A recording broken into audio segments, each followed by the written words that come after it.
We've all been watching the flooding taking place in the Midwest and in Iowa in particular, of course. And it immediately brought up several questions about what kind of an impact the flooding might have on coastal policy or on coastal areas. And I guess I'm hoping that you have kind of been reflecting on that.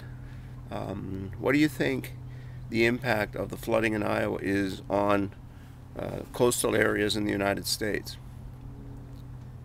Yeah, you'd be right if you said that the flooding is probably creating a lot of environmental issues, sewage systems, raw sewage, all kinds of pollution similar to what happened in New Orleans, gasoline and oil from vehicles that are underwater, flooded gas stations and chemical facilities, all of those toxic materials essentially flowing into streams and rivers. And of course, you know where unfortunately the Mississippi River and the Missouri River eventually end up in New Orleans and in the Gulf of Mexico.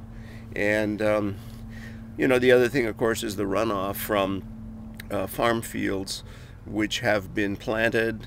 Corn, soybeans, and other agricultural commodities use a lot of nitrates, fertilizer, and pesticides and herbicides. Rains like this, of course, that stuff doesn't stay where it's supposed to be doing its job.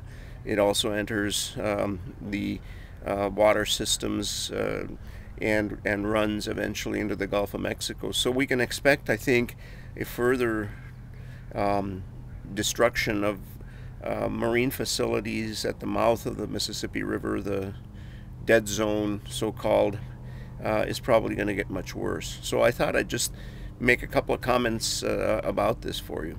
Hope you're enjoying the class.